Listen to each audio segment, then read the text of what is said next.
সেই মহাপ্রভু 9 রকমের ভক্তির উপাখ্যান দিলেন। তাহলে 9 রকমের ভক্তি পাবে একবার সঠিক ভক্তির হরিনামে। 9 রকমের ভক্তি: শ্রবণাদি নবঙ্গ, কল্পতরু ময় শৃঙ্গ।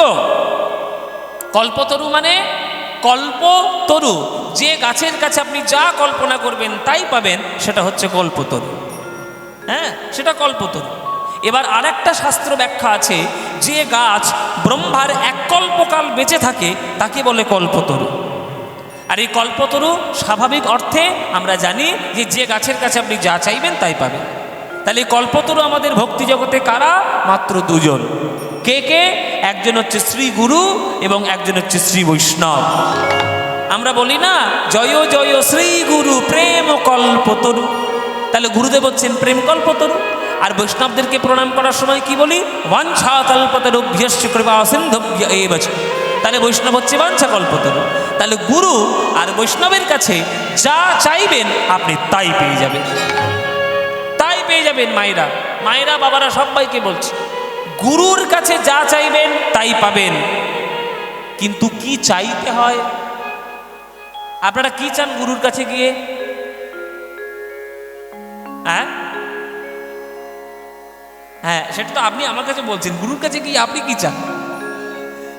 বেশিরভাগ ক্ষেত্রে দেখা যায় ভগবানের কাছে, গুরুর কাছে, বৈষ্ণবের কাছে সাধারণ মানুষ গিয়ে চাইছে, গুরুদেব আমার ছেলেটা যেন ভালো থাকে, মেয়েটার যেন ভালো পাত্তর হয়, দোতলা বাড়িটা যেন 5 তলা হয়, 1 কোটি টাকা আছে যেন 50 কোটি টাকা হয়। তাতে লোকের সর্বনাশ করতে হলে করব, কিন্তু 50 কোটি টাকা যেন আমার হয়। এইগুলো হচ্ছে আমাদের কামনা বাসনা। এগুলো কোনো দিন গুরু বৈষ্ণবের কাছে চাইতে নাই। তোমরা নিজেদেরকে কি বিবেকানন্দের থেকে বেশি বুদ্ধিমান মনে করো? নরেন যখন রামকৃষ্ণের কাছে গেলেন, ঠাকুরের কাছে গেলেন, ঠাকুর বলছে, তুই আজকের মার কাছে যাই চাইবি তাই পেয়ে যাবি। বল তোর কি চাই? আজকের আমি একেবারে হাত তুলে বসেছি, তুই যা চাইবে আমি তাই দেব। তখন নরেন মায়ের কাছে গিয়ে কি চেয়েছিল? মায়েরা টাকা পয়সা, সোনা দানা, গয়নাগাটি, জমি জায়গা, ছেলে মেয়ে, এই কি চেয়েছিল? আমায় ভক্তি দাও, প্রেম দাও, জ্ঞান দাও, বুদ্ধি দাও, বিবেক দাও। এইগুলো হচ্ছে চাওয়া। যেটা চাইলে চিরকালের মতো পারমার্থিক জগতের অভাব মিটে যায়, জাগতিক অর্থ মিটে যায়, সেটাই হচ্ছে আসল চাওয়া। তাই ওইগুলোই চাইবেন, উল্টো পাল্টা ভগবানের কাছে কোনোদিন চাইবেন না। ভগবানের কাছে গিয়ে মানত করছেন, ঠাকুর তোমার সোনার গলায় হার দেবো, তোমার মন্দির, এইসবগুলো করতে নেই, এগুলো করবেন না। ভগবানের খেয়ে দিয়ে কাজ নেই, আপনার গলায় সোনার হার তৈরি করে দেবে। ভগবান কি স্বর্ণকার নাকি? আপনি কর্ম করবেন, আপনার যতটুকু কর্মের ফল আপনি যদি রোজগার করতে পারেন, তার থেকে আপনি যা করার করবেন। ভগবানের কাছে চাইবেন কেন? সামান্য জিনিস ভগবানের কাছে চেয়ে কি হবে? ভগবানের কাছে চাইলে বড় বড় জিনিস চাইতে হবে, অনেক বড় বড় জিনিস। আর অনেক বড় বড় জিনিস কি? প্রেম, জ্ঞান, বিদ্যা, বিবেক, বুদ্ধি, ভক্তি, এইগুলো বড় বড় জিনিস। এইগুলো চাইতে হয়, ওই টাকা পয়সা, সোনা দানা কখনো চাইতে নেই। শ্রবণাদি নবয়ঙ্গ কল্পতরু ময় শৃঙ্গ। শ্রবণাদি নবয়ঙ্গ কল্পতরু ময় শৃঙ্গ। পঞ্চরস ফল তাহা সাজে। তাহলে কটা কি তত্ত্ব বলছি, হিসেব করছো কি? 9 রকমের ভক্তি পাবে, 2 রকমের কল্পতরু পাবে। তাহলে 9 এ 2 কত হলো? 11। তার সঙ্গে আর কি পাবে? 5 ধরনের পরিপক্ক ফল পাবে। কি কি ফল? শান্ত, দাস্য, সখ্য, বাৎসল্য, মধুর। এই 5খানা রসে পরিপূর্ণ ফল পাবে। তাহলে 9 রকমের ভক্তি, কল্পতরু 2 রকমের, আর 5 রকমের ফল তুমি একবার সঠিক হরিনামে পেয়ে যাবে। তাহলে 9 1 2 11, আর 11 5 কত হলো? 16। তাহলে আকাশের চাঁদ কিন্তু 15 কলায় পূর্ণ, কিন্তু সঠিক হরিনাম 16 কলায় পূর্ণ।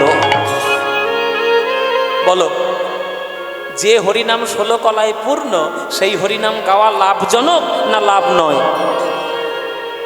সেই হরিনাম করলে লাভ আছে না লাভ নেই? কি মানে আছে? হ্যাঁ কি না? মুখে তো সারা নেই। কি হয়েছে? কি শাশুড়ির সঙ্গে ঝগড়া করেছে নাকি? কি হ্যাঁ লাভ আছে কি? তাহলে লাভ যখন আছে তাহলে হরিনাম করবে। তাহলে হরিনাম আমাদের দিল কে? গৌরাঙ্গ মহাপ্রভু। তাহলে মহাপ্রভুর নাম গাইবে? মহাপ্রভুকে ভালো লাগে? হ্যাঁ, সত্যি বলছো? তাহলে মহাপ্রভু বলে গেছে সকালে সন্ধ্যায় হরিনাম করবে, নাম বিনা কোনো গতি নাই, প্রভাতে শ্রীকৃষ্ণ নাম পূর্ণ হবে মনস্কাম, বদন ভরে বলো একবার হরিনাম রে। তাহলে প্রভাত থেকেই শুরু করতে হয় কৃষ্ণের নাম, তাই যখনই সময় পাবে তখনই কৃষ্ণের নাম গাইবে। হ্যাঁ, ভজ শ্রীকৃষ্ণ কহ শ্রীকৃষ্ণ লহ শ্রীকৃষ্ণের নাম রে, ভজ শ্রীকৃষ্ণ কহ শ্রীকৃষ্ণ কহ শ্রীকৃষ্ণের নাম রে। যে জনা শ্রীকৃষ্ণ ভজে সে হয় আমার প্রাণ রে। জনা শ্রীকৃষ্ণ ভাবে সে হয় আমার প্রাণ।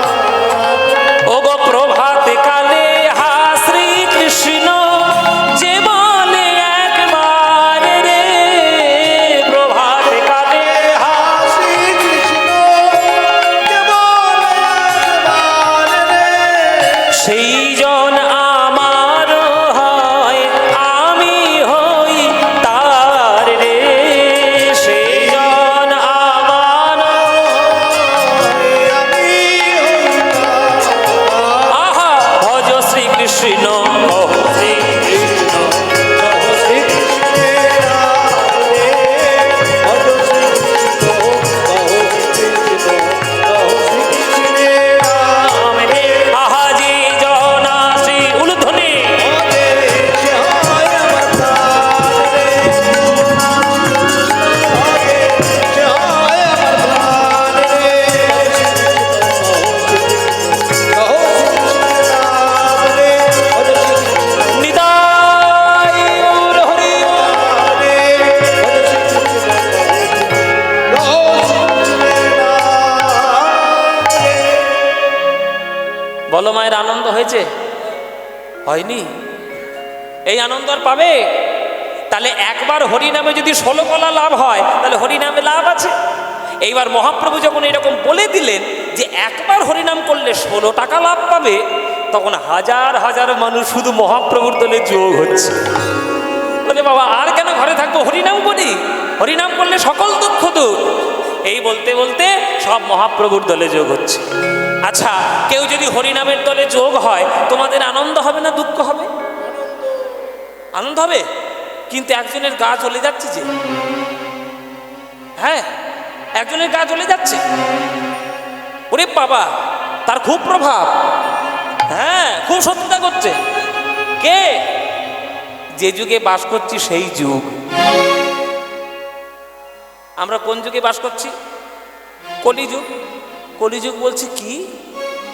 চোখের সামনে জন্মাতে দেখলাম নিমাইকে, গাল টিপলে দুধ বেরোয়, সে এমন একটা হরিনাম করে যে সবাই হরিনাম করবে। তাহলে আমি নরকে নিয়ে যাবো কাদের শুনি? কে ওই নিমাই? তার সঙ্গে আমি দেখে নেবো, বোঝাপড়া করে নেব। কলিযুগে আমার কাছে জন্ম নিয়ে তুমি হরিনাম করে উদ্ধার পাবে তোমার দেহ?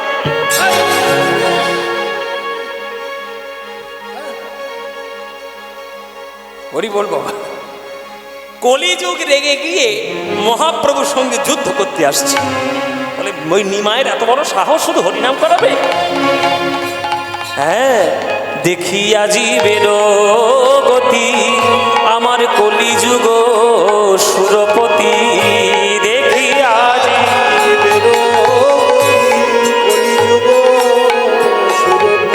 ও তার কোপে তনু কম্পিত হইলা গো, অধর্মের ঐরাবতে আর মাদসরে।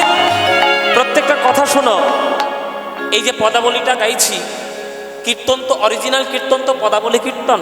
এখনকার দিনে পদাবলী ছেড়ে সব কিছু হয়, পদাবলীই হয় না। পদাবলীর কথাগুলো মন দিয়ে শোনো। কলিযুগ মহাপ্রভুর সঙ্গে যুদ্ধ করতে আসছে।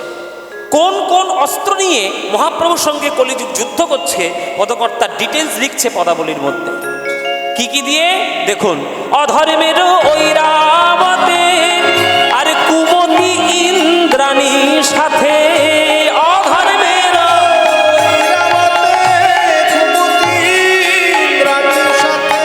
সসৈন্যেতে সাজিয়া আসিল। জলে বাস করে কুমিরের সঙ্গে লড়াই। তুমি কলিযুগে বাস করবে আর সিরিয়াল দেখবে না? কলিযুগে বাস করবে তুমি ফেসবুক দেখবে না? কলিযুগে বাস করবে মিস কল মারবে না? সিনেমা দেখবে না? যা সব চারিদিকে ঘটছে সব কলিযুগের রাস্তা, সব নরকে নিয়ে যাওয়ার রাস্তা। ও মায়েরা, কোন দিকে তুমি পালাবে? পালাবার পথ নাই, কলি আছে পিছে। কারণ আপনারা যা যা দেখছেন, যা যা পাচ্ছেন, এগুলো কলিযুগের বৈশিষ্ট্য, কিচ্ছু করার নেই। আপনিও কিছু করতে পারবেন না, আমিও কিছু করতে পারবেন না, এটা কলিযুগেরই ধর্ম। কলিযুগের বৈশিষ্ট্য হলো যারা কলিযুগে জন্ম নেবে তারা প্রত্যেককেই অধর্মটাকেই বেশি ভালোবাসবে, ধর্ম মানবে না। এটা বৈশিষ্ট্য, কিচ্ছু করার নেই। তাই এমন এমন অস্ত্র নিয়ে কলিযুগ যুদ্ধ করতে আসছে, ভয়ঙ্কর ভয়ঙ্কর অস্ত্র। কি কি অস্ত্র? কাম মেঘ বরিশনে আর ক্রোধ বজ্র নিক্ষেপণে। কাম মেঘ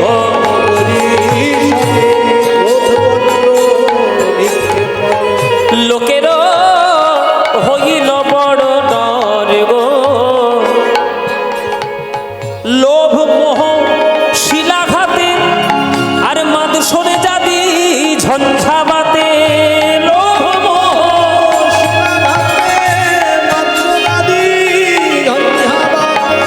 ধৈর্য ধর্ম উড়ে নিরন্তর, দেখো উড়ে গেল গো। ধৈর্য ধর্ম তারা উড়ে গেল গো, ওই কলিযুগের ঝঞ্ঝাবাতে উড়ে গেল গো। ওই ধৈর্য আর ধর্ম হরি হরি না বলিয়া, ধৈর্য ধর্ম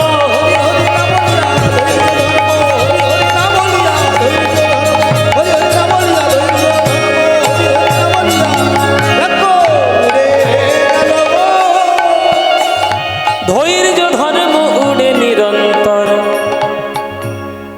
প্রত্যেকটা কথা বুঝে নাও। মহাপ্রভুর সঙ্গে কলিযুগ যুদ্ধ করছে কাম, ক্রোধ, লোভ, মোহ, মদ, এই পাঁচখানা।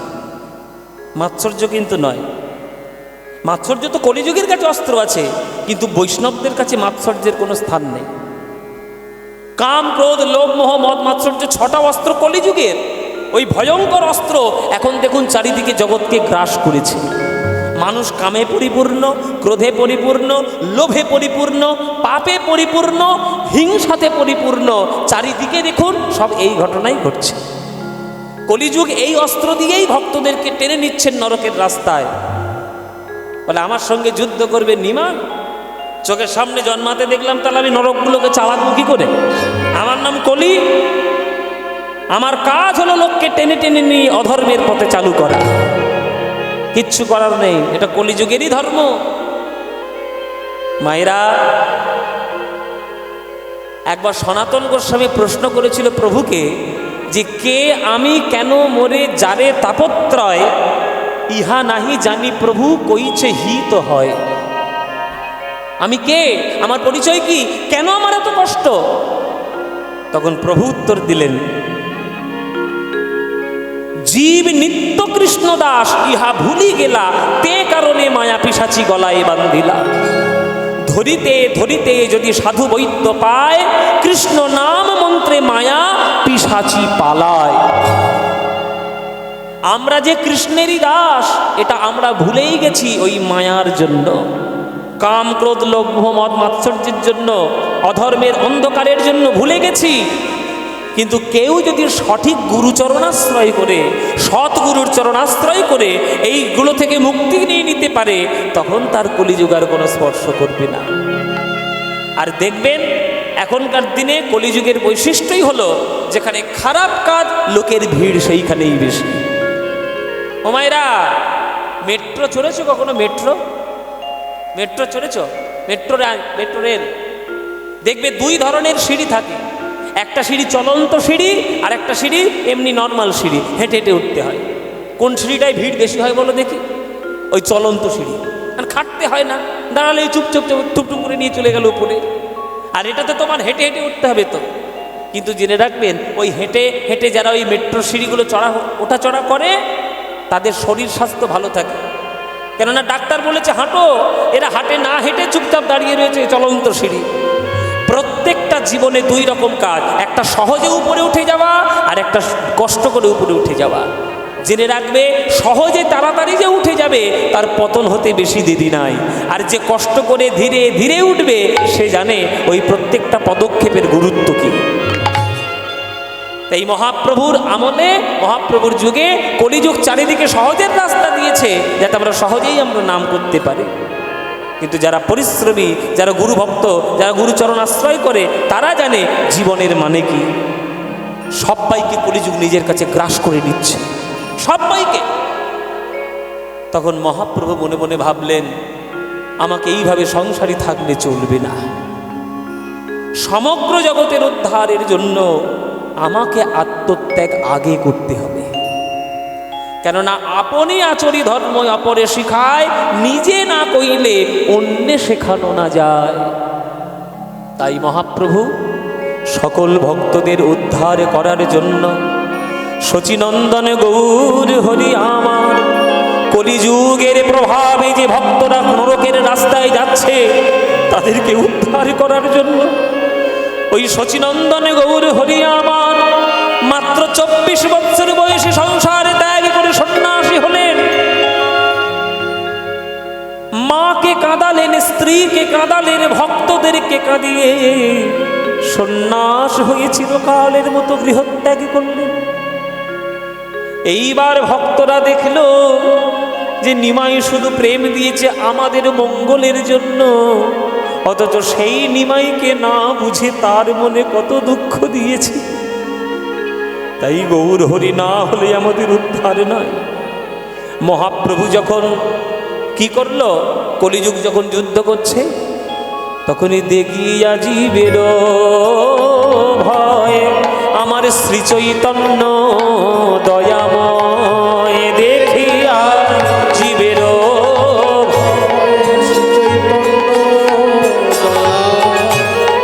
উপায় চিন্তিলা মনে মনে গো, ভক্ত ভাব সারোদ্ধার তিনি নিজে করি অঙ্গীকার। ভক্ত ভাব সারোদ্ধার নিজে করি অঙ্গীকার। আহা ভক্তিগিরি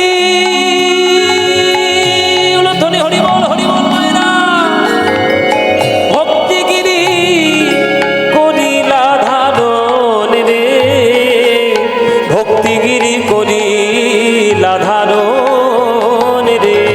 ভক্তিগিরি করিলা ধারণ রে, ভক্তিগিরি করিলা ধারণ। যখন দেখল মহাপ্রভু সকল জীবের কল্যাণের জন্য,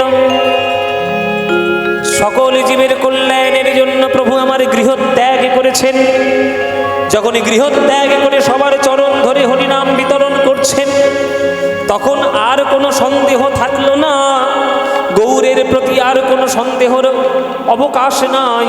তখন সকল ভক্ত আর কিছু না বলে শুধু গৌরের চরণ আশ্রয় করল, শুধু গৌর গৌর বলতে লাগলো। মায়েরা, যে গৌর হরি নিজের জন্য নয় জগতের জন্য আত্মত্যাগ করেছেন, তার যদি পুজো আমরা না করি তাহলে আমরা বাঙালি জাতি হিসেবে অকৃতজ্ঞ। এই যখন সমাজকে সংস্কার মুক্ত করার জন্য, কুসংস্কার মুক্ত করার জন্য কতগুলো লোক উঠেছে, বলছে আমরা কুসংস্কার মুক্ত করছি সমাজ থেকে। বলে তোমরা যদি কুসংস্কার মুক্ত করতে চাও অথচ মহাপ্রভুকেই বদনাম করছো, তোমাদের জানা উচিত যে জগতের কুসংস্কার বাংলার বুক থেকে সব থেকে প্রথম নিষ্কাশন করেছেন মহাপ্রভু। কেননা মহাপ্রভুই জাত পাত ধর্ম বর্ণ সব কিচ্ছু মানেননি, তার হরিনামের দলে সকল ধর্মের লোক ছিল। মুসলমান চাঁদ কাজীও ছিল, হরিদাসও ছিল, তান্ত্রিক চাপাল গোপালও ছিল, আবার অহংকারী ব্রাহ্মণ কেশব কাশ্মীরিও ছিল, সার্বভৌম ভট্টাচার্যও ছিল, আবার মাতাল জগাই মাধাইও ছিল। এমন কোনো ভক্ত নাই যে মহাপ্রভুর কীর্তন দল থেকে বঞ্চিত হয়েছে। সবার জন্য মহাপ্রভুর দল, মহাপ্রভুর হরিনাম তৈরি। তাই বাঙালি জাতি হিসেবে যখন জন্ম নিয়েছ, কারোর নাম গাইতে পারো বা না পারো, সকাল সন্ধে অন্তত আমার গৌর হরির নামটি গিয়েও। ভজ গৌরাঙ্গ কহ গৌরাঙ্গ লহ গৌরাঙ্গের নাম রে, ভজ গৌরাঙ্গ।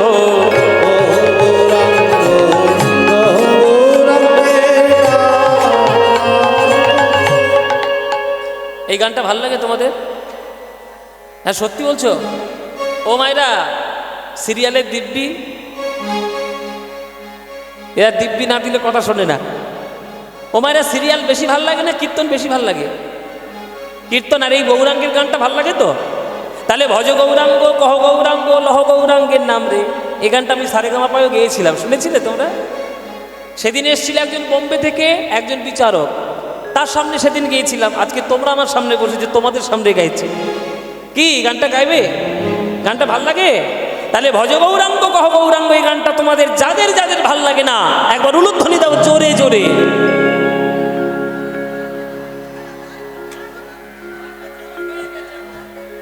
দেখো প্রসাদ খেতে খেতে কি গন্ডগোল করতে, দেখো। আমি বলেছি যাদের ভাল লাগে না, যাদের ভালো লাগে এইবার তারা উলুধ্বনিটা দাও দেখি। হ্যাঁ, তাহলে ভালো লাগে। তাহলে ভালো যখন লাগে, তাহলে সবাই মিলে আজকের করতালি দিয়ে এই গানটা আমার সঙ্গে গাও দেখি। কি গাইতে পারবে মায়েরা? চলো দেখি মায়েদের গলার আওয়াজ কেমন। ভজ গৌরাঙ্গ কহ গৌরাঙ্গ লহ গৌরাঙ্গের নাম রে, বলো ভজ।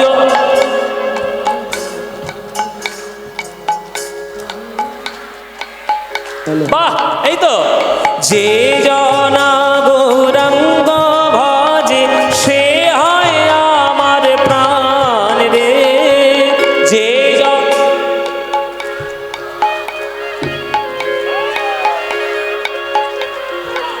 বাহ, যে জনা গৌরাঙ্গ ভজে সে হয় আমার প্রাণ রে, বলো যে।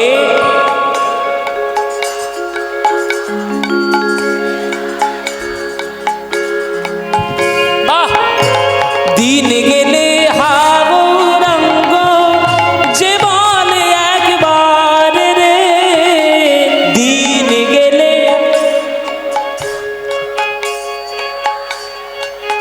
হ্যাঁ বাহ, দিন গেলে হা গৌরাঙ্গ যে বলে একবার রে, দিন গেলে।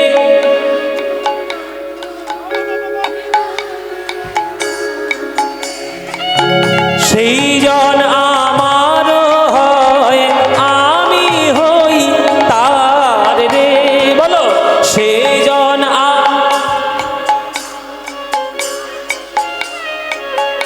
এবার হাত তুলে বলো ভজ গৌরাঙ্গ কহ গৌরাঙ্গ লহ গৌরাঙ্গের নাম রে, ভজ গৌরাঙ্গ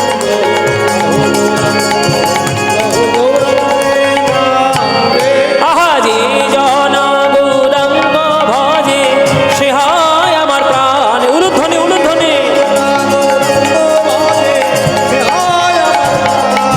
ভজ গৌরাঙ্গ কহ গৌরাঙ্গ লহ গৌরাঙ্গের নাম রে, ভজ নিতাই গৌর হরি।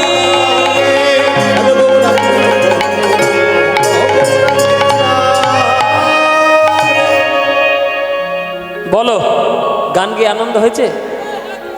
আনন্দ হয়েছে? এই আনন্দ আর পাবে কোথাও? এই আনন্দ পেতে গেলে প্রত্যেক বছরই হাট গাছেতে কীর্তন শুনতে আসতে হবে।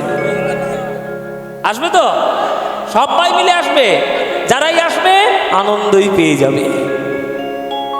তাহলে সবাই যখন প্রভুর চরণ শরণ নিল, কলিযুগ দেখছে সর্বনাশ। এত বড় অস্ত্র দেওয়ার পরেও তো কই এ তো থামছে না, এরা তো গৌরহরির চরণ ছাড়া কিছুই জানে না। আর তো কোনো উপায় নেই, সকল শক্তি দিয়ে গৌরাঙ্গ মহাপ্রভুর সঙ্গে যুদ্ধ করে কলি মহারাজ হলেন পরাস্ত। কলিযুগ হেরে গেলে, হেরে গিয়ে তখন কি করছে কলিযুগ? মহাপ্রভুর চরণে জড়িয়ে ধরেছে। প্রভুর চরণে জড়িয়ে ধরে বলছে, হে প্রভু আমার নাম হলো কলি, লোককে অধর্মের পথে নিয়ে যাওয়া আমার ধর্ম। কিন্তু তুমি যদি এইভাবে সবাইকে কৃষ্ণ নাম করিয়ে উদ্ধার করে নাও, তাহলে আমি আমার রাজত্ব কেমন করে চালাবো? তাহলে তোমার ভক্তির জগতে, আমার রাজত্বে আমার কি কোনো ঠাঁই হবে না? তখন মহাপ্রভু বলছে, শোন কলি, আমার চরণ ধর, চরণ ধরে আজ তুই প্রতিজ্ঞা কর চরণে, আমার নাম যে গাইবে, রাধা কৃষ্ণের প্রেম যে নেবে, সঠিক হরিনামের মধ্যে যে মন তার গলাবে, আর শুদ্ধ ভক্তি যে লাভ করবে, তুই তাকে স্পর্শ করতে পারবি না। আর ভক্তির গণ্ডি ছাড়া অন্য জগতে যেই যাবে, তুই তাকেই স্পর্শ করবি, কলিযুগের আওতার মধ্যে সেই আসবে। বল, আমার চরণের ভক্ত যারা হবে, রাধা গোবিন্দের প্রেম যারা পাবে, শুদ্ধ ভক্তি যারা লাভ করবে, তুই তাকে স্পর্শ করতে পারবি না। তখন কলিযুগ মহাপ্রভুর চরণে জড়িয়ে ধরে প্রতিজ্ঞা করল, হে প্রভু, আমি আজ তোমার চরণে কথা দিলাম, যেবা তব গুণ গায় মোর তার নাহি দায়, এই তিন সত্য করিনু নিশ্চয়। যে তোমার নাম গাইবে, যে হরিনাম করবে, সঠিক কীর্তন যার হৃদয়ের মধ্যে হবে, আর সঠিক ভক্তি যে অবলম্বন করবে, কলিযুগে আমি তাকে স্পর্শ করব না। আর এই রাস্তা ছাড়া অন্য রাস্তা যারাই যাবে, তারা সবাই আমার কলিযুগের আওতার মধ্যে চলে আসবে। আমি তোমার চরণে কথা দিলাম। যখন কথা দিল, প্রতিজ্ঞা করলো, তখন মহাপ্রভু তাকে কৃপা করলেন, আশীর্বাদ দিলেন। প্রভু তারে দয়া কইল, তারে ধন্য কলি নাম দিল। গৌর হরি বল, হরি বল।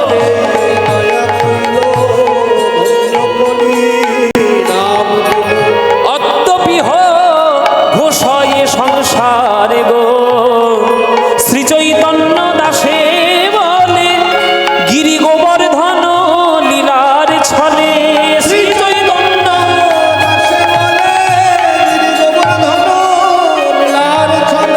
যুগে যুগে জগত উদ্ধার, এই কলিযুগ ধন্য। আস্তে, তত্ত্বগুলো বুঝতে হবে, খুব চঞ্চল হয়ে গেলে কিন্তু মাথা থেকে সব বেরিয়ে যাবে। কলিযুগ বিশ্ব ব্রহ্মাণ্ডে কটা হয় জানো? 994টা হয়। 994টা টোটাল কলিযুগ হবে। 994টা দাপর যুগ, 994টা সত্যযুগ, 994টা ত্রেতা যুগ, সব কটার নম্বর হচ্ছে 994।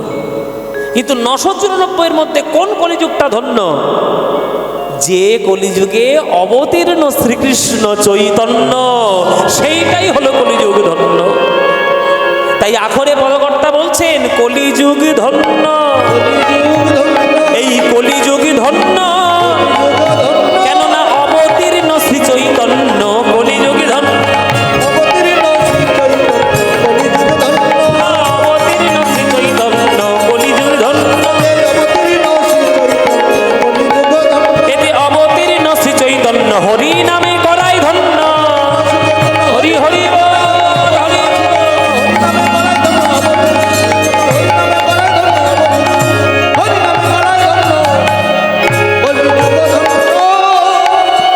যুগে যুগে জগত উদ্ধার গো, যুগে যুগে জগত উদ্ধার, হে যুগে যুগে জগত উদ্ধার, হে যুগে যুগে জগত উদ্ধার, হে যুগে যুগে জগত উদ্ধার, হে যুগে যুগে জগত উদ্ধার, হে যুগে যুগে জগত উদ্ধার, হে যুগে যুগে জগত উদ্ধার, হে জগত